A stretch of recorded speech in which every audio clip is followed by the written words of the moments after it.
Alors AEV, donc c'est une entreprise d'insertion, hein, donc AEV ça signifie ADIP Espace Vert. Donc c'est une structure qui a été créée en 1983 à l'initiative d'un éducateur qui travaillait dans un CAT. On s'est développé jusqu'en 1995 sous une forme associative. En 1995, effectivement, la structure économique avait pris un poids sur le marché assez important. Donc il fallait respecter un petit peu notre environnement, donc on a filialisé l'activité sous une forme commerciale, EURL dans un premier temps et SARL très rapidement. Ce qui fait qu'aujourd'hui, en termes de positionnement de marché, on est le leader sur le département. Ce qui est un paradoxe, une économie sociale qui arrive à être sur un marché économique pur, un petit peu dominant, enfin dominant. On ne domine pas largement, mais on est toujours en recherche de performance économique et en recherche de performance de management social. Enfin, bon, les deux éléments de la structure sont indissociables. Aujourd'hui, on occupe 47 salariés et 28 postes sont réservés à un public dit en insertion. Dans les années 2000, on s'est posé la qualité effectivement du parcours en insertion qu'on proposait aux personnes qui sont accueillies dans nos structures. Donc il s'agissait de le rendre le plus pertinent possible. Donc là, il s'est trouvé que la fédération mettait en place une réflexion dans ce domaine-là sous une forme de label, hein, c'est le label Calireil, qui nous a permis d'identifier effectivement nos pratiques à l'interne et de mettre en place un processus qui garantisse au public qui rentre dans notre structure qu'il aura un accompagnement, un suivi, qui l'emmènera vers une compétence permettra de se repositionner sur l'emploi. Donc structure autonome et on rend l'autonomie aux salariés. Donc pour ça, on a développé des outils, hein, essentiellement sur des grilles de compétences et un livret d'accueil qui a été très approfondi parce que c'était un élément qui nous paraissait important de pouvoir expliquer assez rapidement les contraintes de l'organisation et de les présenter dans une réunion ou des moments courts. Donc cet outil d'accueil est intéressant parce qu'en plus il est animé par toutes les strates de l'entreprise, quoi. Le chef d'équipe, le chef de chantier, le chargé du suivi et les ressources humaines, quoi. Je veux dire que ça permet, chacun le reprend à sa dimension et de positionner le plus rapidement possible la personne et la rassurer dans son nouvel espace qui est l'entreprise d'insertion.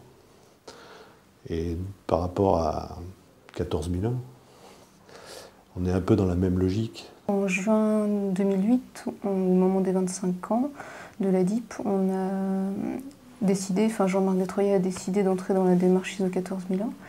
Donc depuis juin 2008, on a mis en place des groupes de travail avec l'aide d'un consultant. On a repéré des personnes qui étaient motivées pour mettre en place tous les outils d'ISO 14001 et du coup on a nommé un relais ISO 14001 et 2 adjoints. Donc il y en avait un adjoint au départ et depuis il y a eu un adjoint supplémentaire qui a été mis en place. Donc ces relais-là, c'est eux qui communiquent sur le terrain au plus proche en fait. Donc le relais ISO il va faire des audits de terrain, donc il va aller vérifier ce qui se passe, expliquer aux nouveaux comment ça fonctionne. Il va me remonter toutes les informations sur des soucis qu'ils ont repérés, mais pour lesquels ils n'ont pas encore de solution.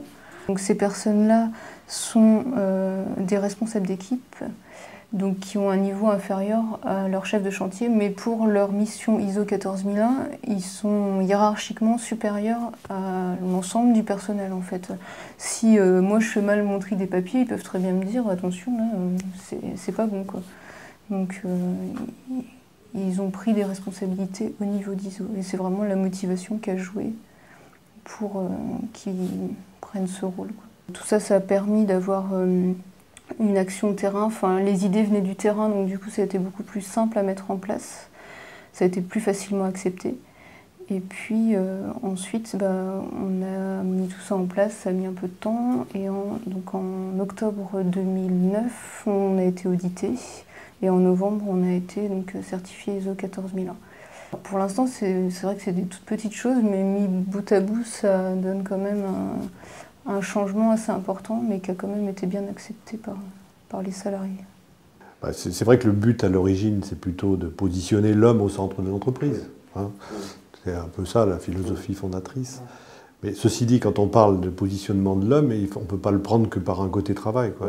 À un moment donné, il faut bien le prendre aussi dans sa santé ou dans d'autres contextes. Donc c'est cette approche-là qui nous a fait mettre en place Caliray d'une part déjà pour répondre à 14001 derrière, et puis Interqualia pour la gestion effectivement du stress et de la double contrainte.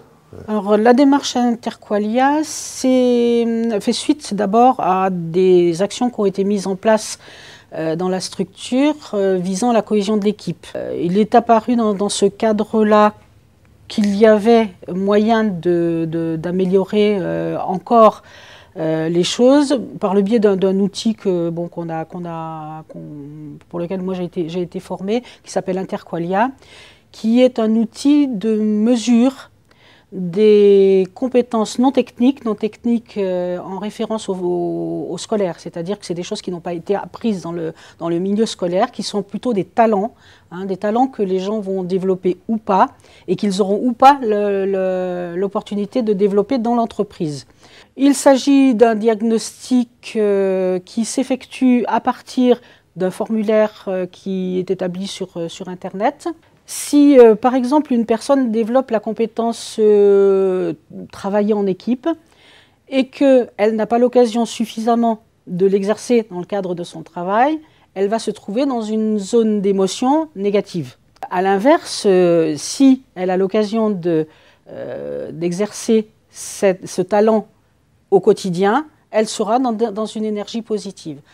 Alors une fois que le diagnostic est fait, le débriefing se fait dans le cadre de l'entretien annuel d'évaluation et il peut avoir plusieurs effets. Soit des réajustements à la marge, c'est-à-dire que telle personne qui par exemple a des compétences pour le contrôle et qui n'en fait pas dans sa mission, alors que tel collègue qui n'en a pas en fait, tout ça va permettre de permuter certaines missions entre les deux personnes et de rééquilibrer leurs émotions au travail. Ça, c'est le premier scénario, c'est vraiment le plus facile à mettre en place. Et au final, il y a aussi l'aspect formation, puisque cet outil permet, selon qu'on est en zone de stress ou de maîtrise, de développer soit des petits défis, soit de la montée en compétences. Et là, c'est Lise, dans le cadre de ses fonctions RH, qui va trouver la formation qui va bien pour résoudre pour accompagner la montée en compétences. Toute la cohérence de l'entreprise passe par le dialogue à l'interne. Donc on a fait d'abord les premières formations sur la cohésion d'équipe. Ensuite, on a amené Interqualia, on a posé la pierre de Caliray, on a pensé à 14001, ce qui nous permet d'avancer effectivement doucement mais durablement vers quelque chose qui pourrait être assez équilibré entre tous les éléments du développement durable. Voilà, je peux le résumer comme ça.